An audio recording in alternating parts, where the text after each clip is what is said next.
My name is Abu Sharia Ahmed Muhammad. I graduated in the School of Fine Art in Khartoum 1990. Uh,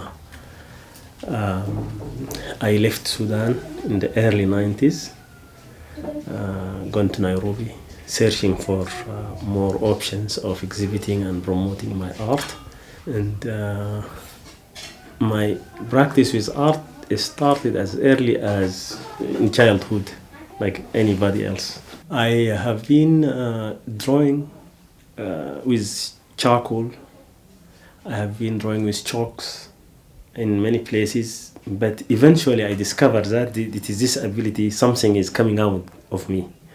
Khartoum School, of course, art has been there for a long period of time. It is actually thousands of years back, and that shows in the temples of the Kushan and Nubian kingdoms in the north of Sudan. So, and Ahmed Mohammed Shibrain, also a pioneering artist in this school, he has, as I said, he is using Arabic calligraphy as a main character in his paintings. He is doing it in a very abstract and poetic at the same time way, with the way he uses the colors and the way he uses his stories, the stories he wanted to tell in the paintings. It is really something it's amazing, very sophisticated first of all. And as I said before, they have not formulated a school, or it is just happened like that. They were doing everybody is doing his own paintings, but they're using their own thoughts of mixing the Arabic calligraphy with African pattern, which eventually brings another thing, another school that is in literature. It's called the School of Desert and Forest, or they call it the ebony and the palm tree. Thus they write poems, and all of this come after the independence, I think, because all people, I think, searching for realizing their identity, or researching their identity, what they have to represent it in a different way that represents them. It doesn't look like anybody. And as I said, after Ibrahim Saleh came from England, he said it has no response. But after he entered those traditional images and Arabic calligraphy, then he started slowly to attract people. The Nubian culture, it is in the north of Sudan, just in the border to Egypt, it's a very old and rich civilization. It has a lot of art which left in the temples and museums, as I say, in museums, as I said before, and it has a lot of impact in almost all the artists in the region. So it has a lot of artistic heritage in writings, in the wall, and in the material things they used to use long time before, and I think it is, and they are still discovering what is there. They have not completely discovered it. Still, every time there is something new discovered somewhere here and there. And if you go to the National Museum, you could see really how it is strong, how strong was that civilization.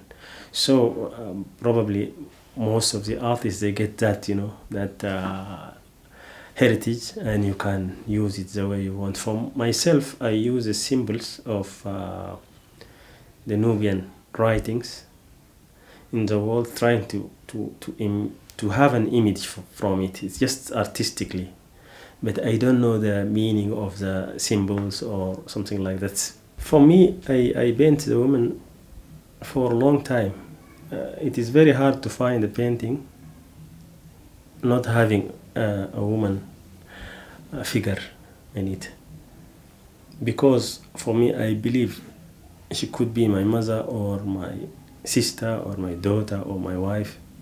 So it's a major character for me. And when it comes to the revolution, I see an amazing wave when this revolution is starting. It's an amazing wave of women, of course, and men together, but women are in the front line and they are really doing it. And of course, it's a peaceful revolution. There is no violence in it from the people. I saw these waves of people coming, and as they were led by women. Sometimes in the history, the Kandakas mean the leading queens who managed to lead a nation at that time successfully and in a very brave way. They can just do it bravely. So these ladies for now are no less than those ones. So they just took this strong demonstration, and you find them in the front line. Actually, that is why I have seen these images, and I try to note it down in my paintings. I have this series, Memories from my Childhood. I am trying to remember the places where I go when I was a child, the things which I used to do at that time, the trips we make, visiting the fields, the farms, and playing in the water, in the Blue Nile River next to my village. And there is another thing, maybe you have noticed recently. I used to climb on the top of my house, and they used to refuse me that because I could fall. But now I realize I am having an aerial view of my village in many of my paintings. Maybe you could see it later. So that I am trying to pick so many things from my childhood, and art is about thinking and bringing those thoughts on canvas or on paper in a simple technique that can make somebody to just have a question or to have a visual dialogue. If anybody has a visual dialogue with my painting, that is my satisfaction.